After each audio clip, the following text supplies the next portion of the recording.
உன் ஆணவத்தையும் அக்கிரமத்தையும் அழிக்கிறதுக்கு பூமியில ஒருத்தன் பிறந்திருப்பான்டா. அவன் நிச்சயமா ஒரு நாளைக்கு வருவான்டா.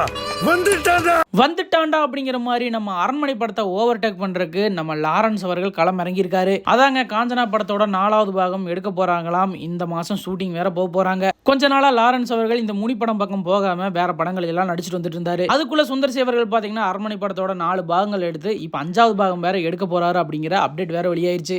லாரன்ஸ் அவர்களும் இதை ரொம்ப நாளா வாட்ச் பண்ணிட்டே இருந்திருப்பார் போல இருக்கு. அரண்மனை 5க்கு காம்படிஷனா காஞ்சனா 4 இறக்க போறேன் அப்படிங்கிற ஒரு வெறியில் இருக்காரு போல. இப்ப வர பேய் படங்கள்னாலே பேய் இருக்கோ இல்லையோ அழகழகான பொண்ணுங்க இருப்பாங்க இல்லையா, அதே மாதிரி இதிலும் இருக்காங்க. பூஜா ஹெக்டேவும் நூராவும் சேர்ந்து இந்த படம் பண்ண போறாங்களாம். நூரா தமிழ் அறிமுகமாகிற முதல் படம் இதுதாங்க. லாரன்ஸ் அவர்கள் இந்த டைமாவது கதை ஏதாவது மாத்தினா நல்லா இருக்கும்னு நினைக்கிறேங்க. ஏன்னா சுந்தர் சி அவர்கள் பாக்கு கீக்குன்னு எங்கேயோ போயிட்டாப்ல. சீரியஸா இவங்களாவது பரவாயில்லைங்க, இதே பேரை வச்சுட்டு பார்ட் எடுத்துட்டு இருக்காங்க. ஆனா சந்தானம் அவர்கள் பேரை மாத்தி ஊரை ஏமாத்திட்டு இருக்காரு அப்படின்னு தாங்க சொல்லணும். இந்த வருஷம் மட்டும் பல படங்கள் லைன்ல நினைக்கிறீங்க. இந்த பார்ட் 2 கலாச்சாரத்தை பத்தி நீங்க என்ன நினைக்கிறீங்க அப்படின்னு கமெண்ட் பாக்ஸ்ல மறக்காம கூட ஷேர் பண்ணிக்கோங்க.